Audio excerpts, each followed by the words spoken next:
Hello and welcome to Half Yearly Examination 2020 revision. This is revision for 7th standard. So let's start with 2-mark answers. The first question is, name the steps involved in the process of respiration. The answer is, respiration involves 2 steps, namely breathing and cellular respiration. So by this time you should all be knowing that breathing is otherwise known as external respiration, whereas cellular respiration is also known as internal respiration. I hope you know the reason why this is called as breathing is known as external respiration, because in breathing the gas that you breathe in or breathe out does not enter into a cell at all. So everything takes place inside the chamber known as lungs, and it does not enter into the cell. So hence breathing is also known as external respiration, whereas as it is in the name cellular, that is, the respiration takes place inside each and every cell of all living organisms, especially higher organisms, maybe animal or human or even plant. And so the second type is actually known as cellular respiration. Since it takes place inside the cell, it is known as cellular respiration. Again, since it takes place inside the cell, it is also known as internal. Internal means inside. External means outside. Internal means inside. Okay. So all simple answers, even though I am giving a big idea about this, just a 2-line or single line. So which is just to make you understand clearly why the meaning of the answer. Okay, right. The second question is, name the kinds of respiration. So answer is, there are 2 kinds of respiration, namely aerobic respiration and anaerobic respiration. Again I say, I hope you understand. By this time you all know aerobic, which means which takes place in the presence of oxygen, and anaerobic, which means which does not need or require, or in other words I would say which does not takes place in the presence of oxygen. Even I could say anaerobic respiration takes place in the absence of oxygen. So don't confuse yourself. So aerobic respiration takes place in the presence of oxygen, and anaerobic respiration takes place in the absence of oxygen. Also have in mind that this anaerobic respiration takes place in the absence of oxygen, but it is not in the presence of carbon dioxide. So opposite of oxygen is carbon dioxide. So don't think aerobic respiration takes place in the presence of oxygen and anaerobic respiration takes place in the presence of carbon dioxide. So this is a wrong idea. Anaerobic respiration always takes place in the absence of oxygen, that's all. So it may be some other gas or some other metal or some other chemical, but not oxygen. So that's the meaning of anaerobic respiration. Okay. Then the third question is, name 2 organisms in which exchange of gases occur by diffusion through their body surface. So actually basically exchange of gases in organisms. Okay, they are not asking in cell, because in all cells you come across exchange of gases only through the body surface, that is plasma membrane. Okay, so if it is a cell, it is through plasma membrane, which is the outermost covering of all the cell. Okay, a thin membrane. Okay, that is called as plasma membrane. So but here the question is 2 organisms. Okay, again I repeat, it is not cell, they are asking 2 organisms. So in most of the unicellular organisms where actually you come across exchange of gases which takes place by diffusion and through their body surface. Okay, so diffusion, that is the way it enters into the cell, that is actually called as diffusion. So I can talk more about diffusion, so this is not the right time. Okay, anyhow, so they are asking only 2 organisms. So even though there are many unicellular organisms which takes place, that is in which exchange of gases takes place by diffusion, Since they are asking two organisms, simple organisms, amoeba and paramecium. So the two organisms are amoeba and paramecium. Both are unicellular organisms. I hope you know what is meant by unicellular organisms. That is the organism, the whole organism is made up of just one cell. That is actually called as unicellular organism. So amoeba and paramecium are unicellular organisms. Again, amoeba and paramecium where exchange of gases, that is where you call it as breathing. Okay, so this exchange of gases or breathing which occurs by diffusion through their body surface. Okay, I hope you understand. This is a very simple question. And one more thing I just want to mention here, that is we have already discussed about this, what I'm going to tell, that is whatever you learn all will be again you will be learning in higher classes, maybe 9th standard, 10th standard or higher secondary. Okay, but only thing is that you will learn more. Okay, so here you are having 2 marks, where in higher classes you will have in a 3-mark question or a 4-mark question or a 7-mark question or a 10-mark question. So you will be asked to write detail. Okay, so first of all you should know amoeba. What is amoeba? Okay, so that's what you are learning now. But in higher classes you will learn how it takes place. I mean breathing, how breathing takes place in amoeba. So this is how actually you are learning. I hope you understand. Okay, for example in LKG or UKG you might have learned letters and words, maybe alphabets or simple words. Slowly you were trained with question answers, exercises. Okay, then bigger answers. Okay, so like that this is how you are learning. Okay, I hope you understand. So like that, present 7th standard level, if you are learning amoeba and paramecium, along with that you also learn they are two unicellular organisms, and exchange takes place through their body surface. This is what you learn. But when you go to higher classes you learn more. Okay, so I just don't want to talk much. Try to understand. So what I'm trying to say is that when you learn for your full life. Okay, so not just only for your exam or one day, it should be in your memory for many years, I would say even till your death. Okay, so again one more thing, when you learn this amoeba, paramecium or whatever concept or whatever word, learn along with the spelling. Okay, so the spelling of amoeba and spelling of paramecium. One more thing, again I just want to add one more thing, that is paramecium. So there are certain words where you come across different spelling in different books. For example, for paramecium, PARAMECAUM. So this is what you come across in our book. In certain books you will come across PARAMOECIUM. So you don't need to worry about. So in English you might have learned about this, I hope so. For example, you will find two different spelling for color, COLOR and COLOUR. So one is American and the other is Britain spelling. So what I'm trying to say is that don't confuse. Okay, don't worry about that, because try to learn both the spelling. Okay, so based on your book each year, based on the spelling in each book, you try to learn the spelling. So also know that there are two spelling for certain words. Okay, right. The fourth question is, name two animals in which gills are the breathing organs. So usually in animals, only in aquatic animals you find gills.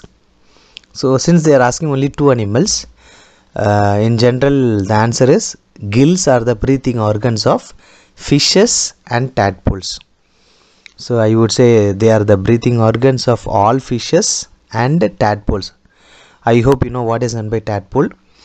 The young one that comes out of egg of frog, I mean from the frog's egg, that young one is actually known as tadpole, and that tadpole later becomes a young one and then later becomes an adult. We have discussed this before during the class. Okay, so answer is fishes and tadpoles. The fifth question is, what is pleura? So basically in all animals we have lungs, and those a pair of lungs, and those lungs are surrounded by a double membranous layer. That is, they are made up of membrane. So actually basically lungs are made up of a kind of muscle, and those muscles are covered by a membrane. So this membrane you come across in brain, heart, everywhere, but the name is different. So in brain you call it as meninges, in heart it is called as pericardium. So like that, in kidneys they are called as capsule. So here lungs, they are surrounded by a double membranous. There is the membrane, you come across two layers of the membrane, that's called as double membranous layer. Again I repeat, lungs are surrounded by a double membranous layer, and those membranes are called as pleura. So when you read this, you also read along with the spelling, pleura.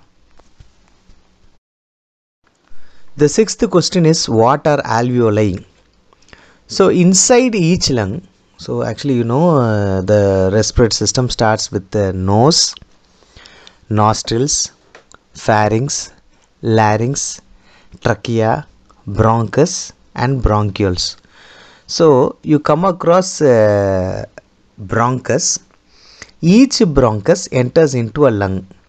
So that's the first sentence. Inside each lung, the bronchus branches into smaller tubes called bronchioles. So I mean the branches of the bronchus are called as bronchioles. Here each bronchiole repeatedly branches itself inside the lung and terminates means it ends in a sac-like structure known as alveoli. Singular alveolus, plural alveoli.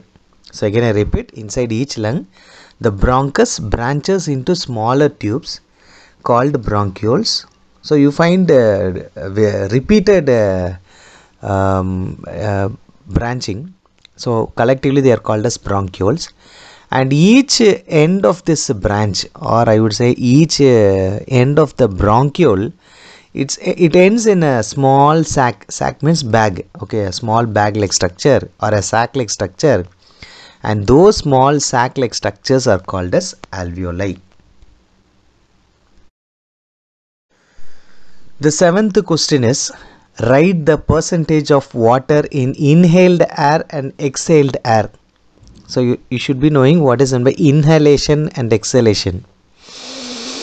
When you breathe in, that is actually called as inhalation. When you breathe out, that is called as exhalation.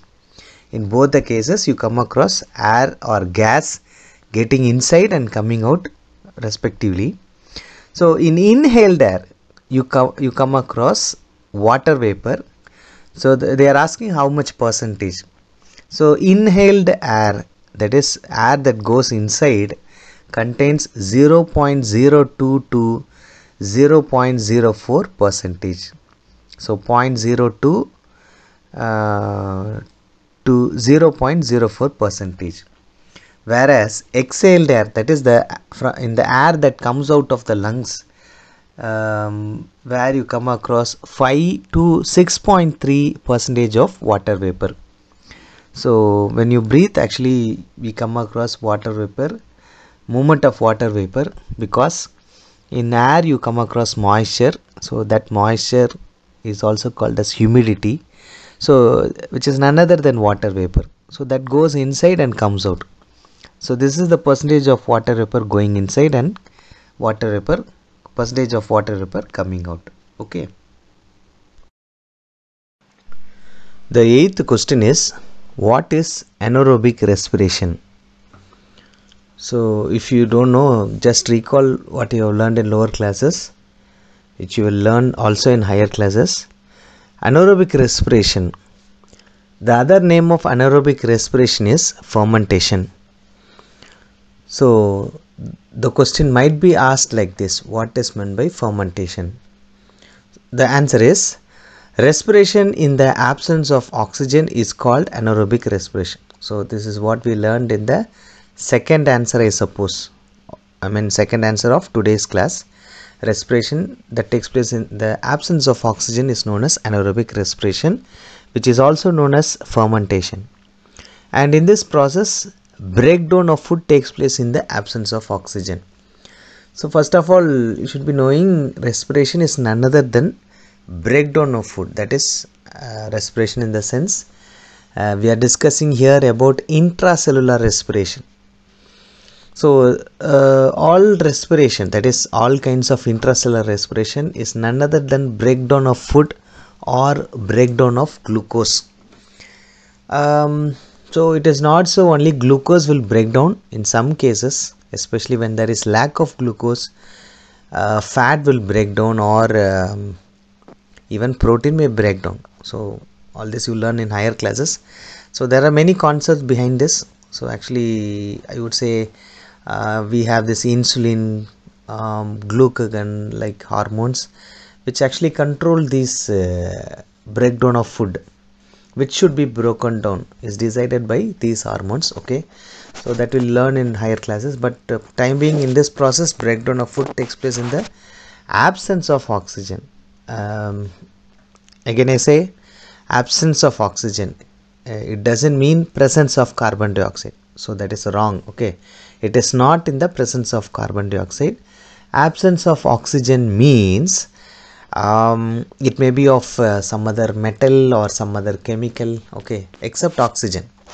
That is the meaning of absence of oxygen. So there are various organisms, various anaerobic organisms, which depend on various other chemicals for this breakdown of food. Okay, right. Anyhow, and in this anaerobic respiration, very small amount of energy is released. So that is an important difference between aerobic and anaerobic respiration. In aerobic respiration, large amount of energy is released, but in anaerobic respiration, only a small amount of energy is being released.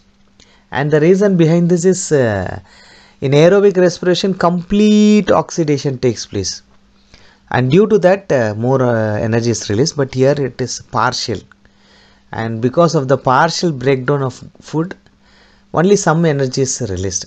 Okay, so that is the reason behind this sentence. Okay, and anaerobic respiration take place in anaerobic organisms like yeast and certain bacteria. Okay, so yeast, you come across anaerobic respiration, which is used in bakeries and even in some house made or homemade food substances where you add yeast, and because of this anaerobic respiration or fermentation, the food will be soft. Similarly, certain anaerobic bacteria are there which undergoes anaerobic respiration. So this is this answer. Okay, even though it appears like a bigger answer, very easy. Okay, first point, absence of oxygen. Second point, during this process the breakdown of food takes place in the absence of oxygen. And third point, very small amount of energy is released. And for example, yeast and certain bacteria. The next question is, why does exhaled air make the lime water milky? That is, I hope you remember there was an experiment in this lesson where a glass of lime water is taken, and a straw is introduced into the glass of lime water. If you blow air, what will happen? The lime water turns into milky white.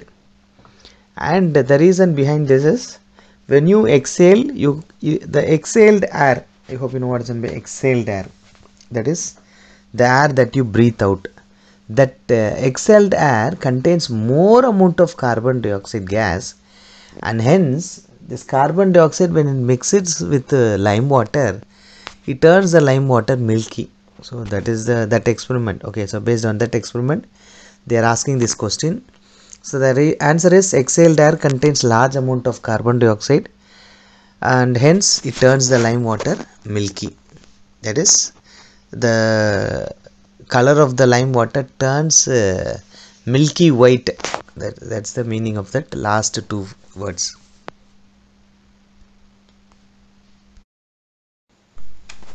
The next two more question is, how does respiration take place in insect?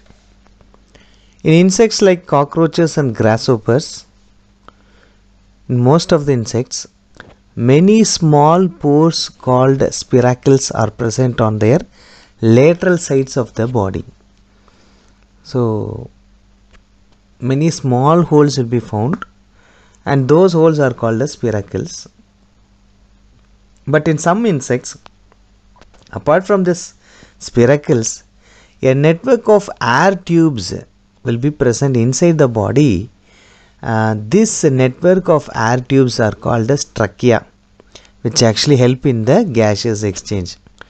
So actually in higher form, that is for example in humans and mammals, all mammals, we find trachea inside the lungs, and at the end of the trachea where you find alveoli, where actually exchange of gases takes place. So cockroach is a primitive animal, okay, so no lungs at all, no lungs for respiration, but still you come across this network of tubes, air tubes, and they name this air tubes as trachea. So since they are similar to our trachea in the lungs, so they name those network of air tubes in insects as trachea, which actually help in gaseous exchange, which is not found in all the insects, only in some insects you come across trachea. The next question is, define the term breathing rate. So breathe. So first of all we are defining the breathe. What is meant by breathe? A breath involves one inhalation and one exhalation. Inhalation, exhalation. So this is actually known as a breath. Now, the number of times a person breathes in a minute is called his breathing rate. So that is, for a minute, if a person is allowed to breathe in and breathe out, that is inhale and exhale, the number of time he breathes is actually known as breathing rate. Okay, I think this is a simple question. Okay, so I think you can start with the second sentence also. The number of times a person breathes in a minute is called his breathing rate, and then you can also define what is meant by breathe. So the second sentence can be written as, a breath involves one inhalation and one exhalation. Okay. The final question of today's class is, what is the role of hair present in nose? So you might have seen in bigger persons, that is grown up, especially adults and old people, where you can find hairs inside their nose. Okay, actually hairs, I mean the use of hair is, they are present in nose to keep the dust particles out and also to allow passage of fresh air inside. When all the dust particles or almost the dust particles are filtered, automatically fresh air will go inside the lungs. So this is the actual purpose of hair. Okay, they stop the dust particles entering into the nose. Apart from this, let me add something to this, that is your inner respiratory tract, that is inside nose or inside nostrils, starting from pharynx, larynx, trachea, bronchus, bronchioles. Okay, so where you come across many minute hair-like structures, minute in the sense which can be seen only through microscope. So like that minute hair called cilia. Okay, so that those hairs are called as cilia, which are found inside the respiratory tract. Those also involved in the control of, or which prevents the entry of minute dust particles, sometimes even microorganisms. They avoid the entry of microorganisms. So just have in mind. So actually question is they are asking about hair. So the use of hair is, they keep the dust particles out, that is they filter the dust particles entering the nose.